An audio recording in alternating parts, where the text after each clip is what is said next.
자, 일각에서는 뭐 야권 정치인을 실제 등용할 가능성이 뭐 있긴 하지만 실제로 정말 지명이 돼도 또는 접촉을 해도 하겠다라는 사람이 정말 손에 꼽을 만큼 없다 이런 얘기도 나오고 있는데 결국 또 전현직 가까운 의원들로 가게 될까요? 그러니까 뭐 심지어 그러니까 벌써부터 한덕수 이제 총무가 그냥 유임될 거다 네. 이런 얘기까지 나온단 말이에요.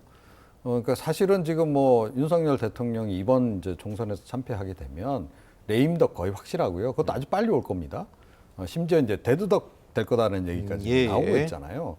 자, 그러면 누가 사실은 총리를 하고 싶겠습니까? 그러니까 총리 하실 정도 되면 이분들이 뭐 돈 때문에 그 자리를 하려고 하시겠어요? 그건 아니거든요. 어떻게 보면 국가에 뭔가 좀 헌신하고 명예죠, 기여하고 뭐. 예. 좀 명예롭게 자기도 이제 네네. 인생 이제 말년의 마무리를 잘 짓고 싶은 그런 마음으로 이제 하는 건데 이 가가지고선 뭐 내가 그냥 뭐 이게 온갖 그 오물이나 치우고 예, 그다음에 오명만 뒤집어 쓰고 이렇다 목바지가 그러면 되고. 누가 하기를 하고 하겠습니까? 그런데 이런 상황이라 하더라도 윤 대통령이 진정성을 갖고 접근을 해서 정말 좀 도와달라.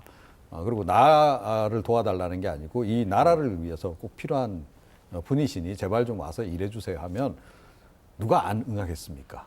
예. 근데 그런 정도의 진정성을 가지고 지금 접근을 안 하고 있기 때문에 네. 아무도 지금 하지 않으려는 거다. 결국 또 토사구팽 당하는 거 아니야? 이 생각부터 하기 때문에 지금 아마 사람 찾기가 어려운 게 아닌가 저는 그렇게 생각합니다. 네. 뭐 한 발 더 나아가서 정치권 일각에서는 사실 이 정도 총선 참패면 거국 내각에 준하는 인물을 총리로 지명해야 된다. 최 교수님 이런 얘기도 나왔잖아요. 뭐 이런 얘기가 나오고 있죠. 근데 이번에 밝힌 이 세 사람 같은 경우에는 그런 절차가 아니에요. 네네. 이게 보통 거국 내각이라 하면요, 야당이 요청을 하는 거예요. 야당의 정식으로 우리가 총리 지명권을 좀 드릴 테니까 좋은 사람 추천해 주세요. 또는 장관 몇 자리 어느 장관 이런 부분 좀 추천 부탁드립니다. 이래서 얘기가 되는 거예요.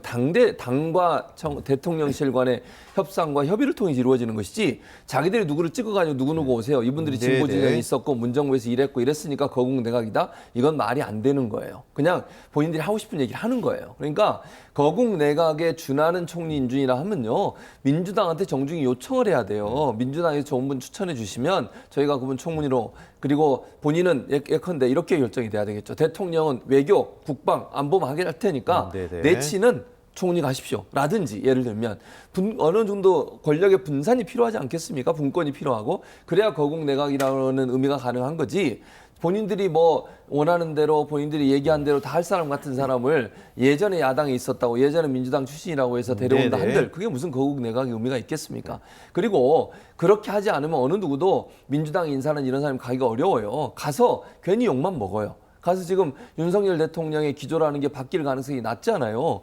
아니, 나중에 또 얘기 나누겠습니다만 본인이 뭐 그 총선 끝나고 처음으로 국민 앞에 발언한다고 TV 스크린을 통해서 나왔는데 내용을 보면 사과는 없어요. 물론 나중에 뭐 개별적으로 비공개 사과를 했다라고 대통령실 관계자 얘기를 하긴 했지만 국민들부터는 사과를 안 들려요. 국민들이 뭔가 잘못 이해하고 있다, 오해하고 있다 이런 얘기를 들리잖아요. 네네.